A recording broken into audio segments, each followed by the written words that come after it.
Happy New Year, everyone! Woo! Okay, so hello everyone. I know it's been a while since I uploaded a lecture video on my channel. Okay, so before I'll start this video about our topic today, of course, I would really love if you will subscribe on my channel as well as hit the notification bell. And aside from that one is of course leave a comment. You know what? Makamelt gid og heart basta na dyan mga estudyante nga mag-comment sa imong video, makadasig gid siya nga mobuhat pa og lecture video. 'Di ba? I know for a fact nga there are only few teachers who are dedicated to make lecture videos for the consumption of their students. Okay, so of course, I would be what do we call this one? Happy and glad or flattered if you will leave a comment, subscribe, and of course leave a like. Okay, and now let's have our topic today. Okay, to my ED 1, we are done with the contents of chemistry and biology. To my ED 12, we are done with the contents of PE as well as health. And of course, to my PSK 5 subject, this will really help you for you to be able to know or for you to have this what we call guidance in making your lesson plan. Okay, because today or at this very moment, we will discuss the different teaching approaches, strategies, methods, and techniques. Don't worry, I'll be using what Bisaya. Of course, to further elaborate each approach, strategy, method, as well as technique. Okay, I know you're all excited, and of course, I won't prolong your agony anymore. So let's start. Okay, so let me transfer my camera. Magid. Okay, dira na lang because I'm cute. Okay, so let's define first the following. So we have four terminologies here. We have approach, strategies, methods, and techniques. I know so your classmate or some of your classmates already know the definition of these four. But I know there are also some students who are quite confused with the different what is the differences of these terminologies. That is why let me start with approach. Okay, if we will draw a circle, so approach it is the broader as compared to the strategies, methods, as well as technique. Why? Because it is the set of beliefs, principles, as well as ideas. In short, your approach depends on your philosophical perspectives. So what are the philosophies of education, diba? We have essentialism, idealism, realism, pragmatism. And you know what? In my class with PCK 5, we have two, diba? Or shall I say, we distinguish each philosophy with these two. Ano ba itong dalawang ito? We have the teacher-centered and we also have the learner-centered philosophies. So what are those under with teacher-centered philosophies? Diba we have essentialism, ano pa yon? So on and so forth. We also have idealism. Okay, and what are those philosophies under learner-centered? We have pragmatism, we have realism. We also have progressivism. So, you know what? So, it depends upon your philosophy. For example, I am a teacher in a classroom and my philosophy and the philosophy that I believe in is progressivism. Therefore, I am more of a learner-centered teacher. So, therefore, the way I approach the whole class is of course through learner-centered approaches. Diba? We have different learner-centered approaches. Yun.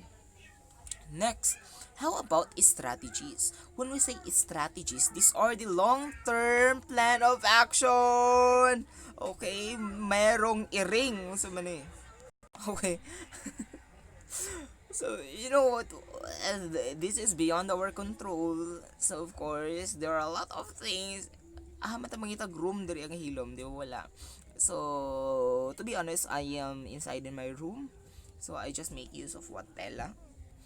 And of course, we cannot really avoid the noise coming from outside. Of course, dili man ni soundproof ako ang kwarto. So, of course, let's just don't mind them. Just focus on our topic. So, talking about strategies, this is our long-term plan of action. So, in short, it is our, of course, strategy which really coincides with the format that we are using, particularly in our lesson plan. That is what I have read in one of the books also nga ako ang ginabasa. So, as you could see, these strategies, some of the examples of these strategies are 5 E's. We also have 4 A's. Yon, depende sa imo on how you are going to deal with your students for you to be able to achieve your goal. Next, we also have methods. When we say methods, it is a systematic way. When we talk about systematic way, it is the step-by-step procedure. Okay? So, in the Principles of Teaching book, we have two methods. We have inductive and deductive method. When we say inductive, it starts or it comes from specific to general. And kapag sinabi nating deductive, it comes from general to specific. Example ng inductive. So, we are teaching, okay, let's go. Dili po ta science subject. Let's talk about English. We are teaching subject-verb agreement. Then we will use inductive method. So, paano natin ituturo ang subject-verb agreement using inductive? So, ganito yon. You will start first with examples. You will put examples of sentences that are using what? SVA. Then, coming from that sentence, your students will form a rule. So, for example, we have this one. She dances all night. So, therefore, talking about rule number 1, ano yung rule number 1? Diba? Yung S and with S. Yun.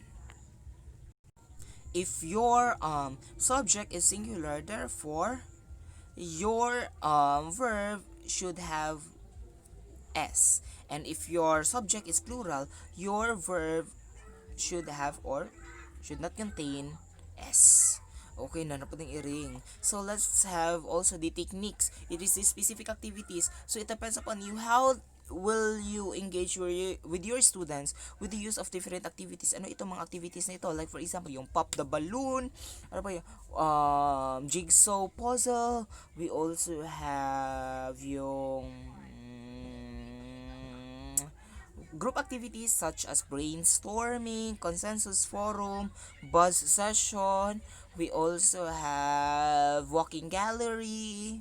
So, basta marami pang iba. So, these are specific activities for you to be able to help achieving your objectives. So, again, we have approaches, strategies, methods, as well as techniques. Now, let's proceed to the next one. These are the educational theories on which science teaching is grounded. You know what? This is not only applicable to a science subject, but it is true to all. Okay. So, number 1, we have Constructivism. Ano ba yung Constructivism? It is the linking of our new knowledge to our prior learning. So, for example, you are teaching in a classroom.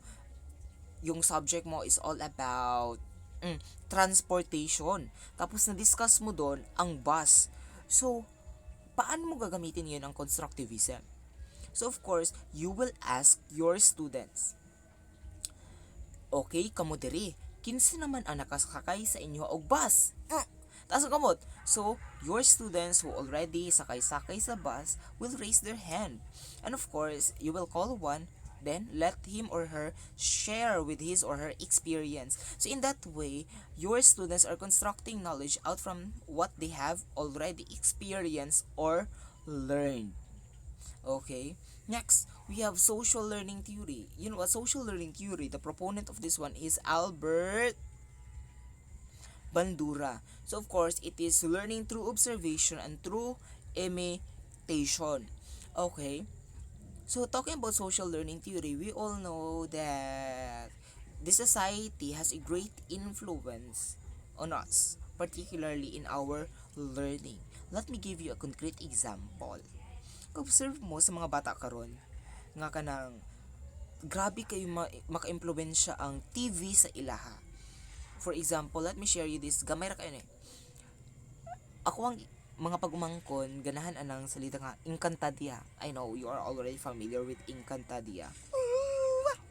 Yun. So of course, while they are talking to each other, tingnan ko, sa may ginahisgutan ng mga bata ni. Nag-istorya sila sa kilid. So gitawag na ko sila kay mga una. Niduol ko sa mga bata. Ko, okay, mga langga, mga una, dali na mo. Kabal mo sa gitubag sa kuha siya. Sheda, Perena. Si Perena, wa na wrong, diba? So you could really see the influence of TV sa mga bata. That is why I would really advise sa mga naanay anak diri or na mga igsuon, you need to let your mga manghod to watch educational shows such as Batibot, ano na karon, Sineskwela. Okay, dagan pa. Or kundi kaya mag-insert mo ka ng mga educational videos from YouTube. Okay, mas better na siya. Okay, so talking about learning through observation in a classroom setting, we teachers, we serve as the center. Therefore, we serve as the role model to our students. Observe mo in elementary and in high school, we tend to imitate kung unsay buhaton ni teacher. For example, in elementary, si teacher kay gwapa kaayo mag-makeup, mag-lipstick, pulag ngabil. Ang mga batang babae, they tend to imitate their teacher. For example, in high school, si teacher sige og pamalikas. Therefore, daghan pud ang porsyento sa mga estudyante nga mamalikas. I know ka-experience mo, no? Ka-relate mo, anak. Okay. So that is the use of the social learning theory. That is why in learning science and in other subject, as a teacher, we need to be role model. So, talking about science, we need to possess scientific attitude. Di ba nga i-imitate sa itong mga estudyante. Next, we also have learning styles theory. We have the quotation, each child is a potential genius. Everyone is unique. Therefore, we need to embrace each other's uniqueness. That is why, particularly in learning, we can't really judge a learner kung magigdaigda na siya, matulog na siya, or magatanaw na siya because we don't know their way of learning. That is why we need to consider this learning style theory. Ano ba itong learning style theory? We have learners who are fond of listening lang, auditory, visual, gusto lang nila makita, kinesthetic, tactile. Okay, isa-isaw na to. For example, in a classroom, ka-observe ka na isa ka bata nga ka na sige tulog. Habi na muna tulog. But then, kung mangutana ka, makatubag siya because naminaw siya. Di siya gunahan mo tanaw sa imo, maybe dili gwapa ilang maestra. Pero ganan sila maminaw because they can really learn fast with the use of their sense of hearing. Okay, that is auditory learners. We also have visual learners nga di sila ganang maminaw but gusto nila na makita. Na mga picture makita, colorful, dagko ang text, mas maka-learn sila na. We also have kinesthetic learner nga kailangan nila mag-incorporate og movements, action para sila makatuon. We also have tactile learners nga kailangan nila magunitan before sila maka-learn. So that is why as a teacher, we need to make use of instructional materials. I-discuss na sunod. We will use of instructional materials that are what? Has this, what we call this one? It stimulates multiple senses. So, dili lang siya pang visual, dapat napod sila madungkan, like audio-visual. Okay? Because the more senses that are engaged, the more the students learn. Okay, next, number 4, brain-based learning theory. So, brain-based learning theory, we teachers, we need to base the way we teach to how the brain works. In short, we need to stimulate the brains of the students. Diba, it was already discussed in the different videos posts nga, we have two parts of the brain. We have the left and the right, and each one of them has its own function. What I think it is not just proven pa. Pero, as a teacher, we need to let our students, diba, yun silang ang other side daw kay creative, ang other side kay logic, more on logical. So, as a teacher, we need to combine all those things, particularly in providing differentiated activities with our students. Next, we also have experiential learning through reflection on doing. Okay, sometimes or some other authors say that experiential learning just focuses more on experiencing on learning by doing, but actually it is not. While, why? Because experiential learning, it is learning through reflection on doing. You know what? Let me give you some example of this one. For example, in your subject, you are letting the students plant a flower. So of course, by letting them plant a flower, that is learning by doing, di ba? So nagtanom na sila karon nga week. So the other day, balikan nila to ilang mga tanom. Then na-observe sa mga estudyante, hala, napatay lagi among tanom. So they tend to reflect now on the process kung giunsa nila pagtanom. So mo tanom na pod sila. Pag other day na pod, na-observe nila, uy, nabuhi na. Maybe because na-learn na nila ilang mistakes, they already reflected on the process, and they tend to improvise kung unsa man to ilang kulang. For example, dito as ilang unang nga gibuhat kay waday nila nabubuan ng kuan bulak. So therefore, with the use of reflection, they tend to what? Learn. Next, we also have situated learning. It is some sort of related to authentic learning. Why? Because it is somehow stimulates what is in a real world situation. For example, it is stated there the workshop, kitchens, gardens, and farms are used in the classroom. Ka-observe mo in elementary, di ba, na yung mga classroom nga na yung mga tinda-tindahan, na yung classroom nga ka na kusina-kusina. So in that way, the students can be able to learn not only the concepts, theories, but also learn practically. Di ba, ang mga estudyante kay makatuon drag luto, ano siya. That is situated learning, more on authentic siya. Next, reflective learning. So reflective learning, of course, more on reflection is siya, reflecting on the process. So it is somehow related to what we discussed earlier, that is experiential learning. Next, discovery learning. The teacher let the students explore using manipulative objects. You know what? Learning is the discovery of personal meaning and relevance of ideas. That is according to Principles of Learning by Horn and Pine 1990. So in short, we need to let our students explore their knowledge. So in short, dili na to ihatag tanan. Dapat pasagdan po na to atong estudyante nga sila yung mag-discover, sila yung mag-learn. For example, in mathematics, kaya hatagan nimo sila og kanang problem, then sila ang mangita og solution. Next, cooperative learning. So the students learn by working together. We have the saying, two heads are better than one. So as a teacher, we need to let our students learn to live together. That is one of the pillars of education or pillars of learning.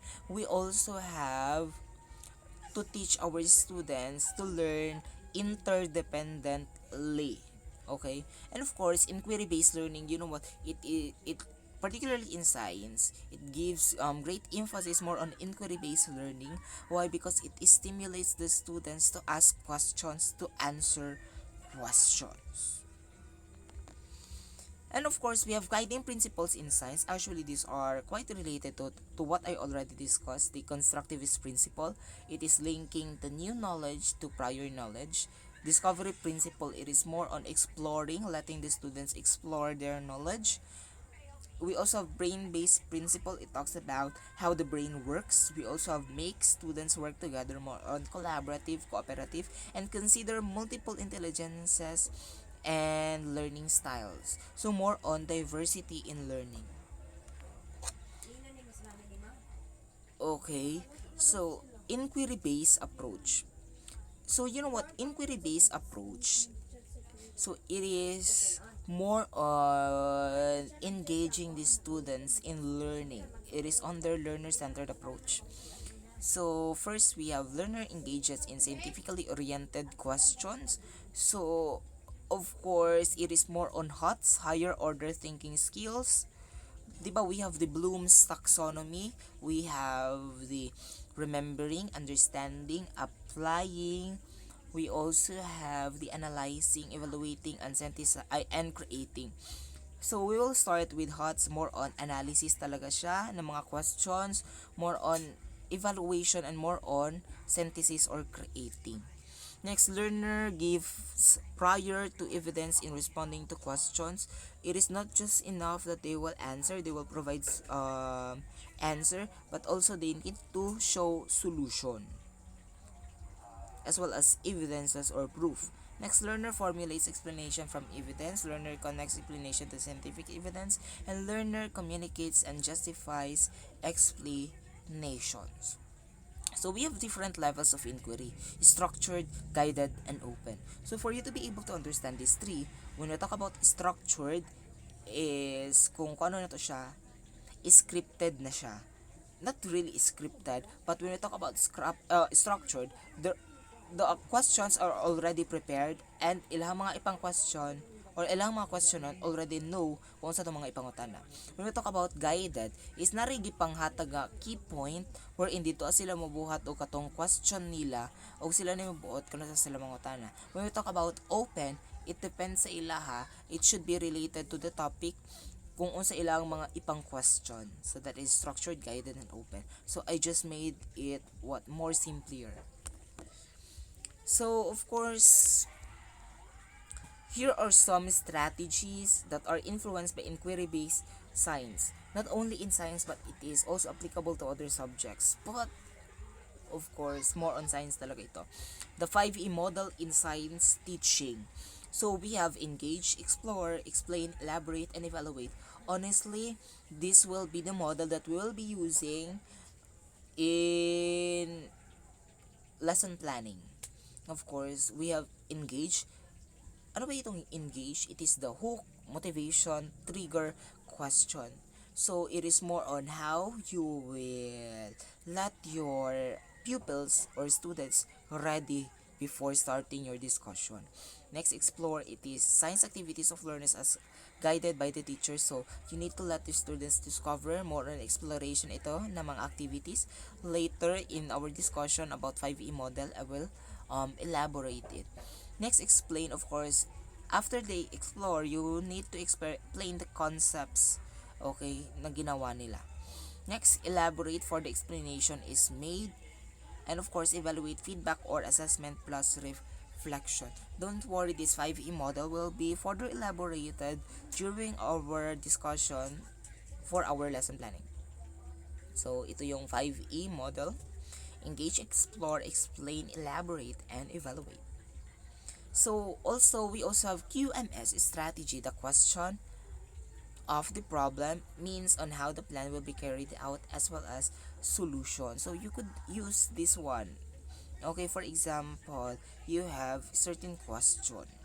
Then, therefore, after giving the question, you will let your students carry out a plan or make a plan for them to be able to create a solution.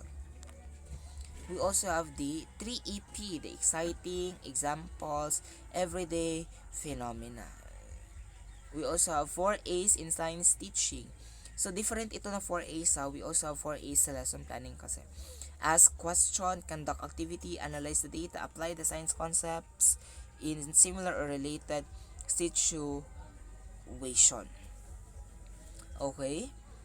So, of course, next, use of discrepant event or POE. We have prediction. What do you think will happen? Observe. What did you observe? Explore. Find a solution to the problem. Explain. Describe what you think happened in words and pictures. So of course, this POE, I think it is preferable to use most especially if you are doing experimentation.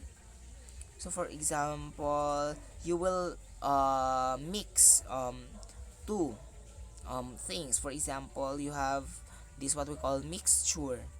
So i-mix mo ang oil as well as water.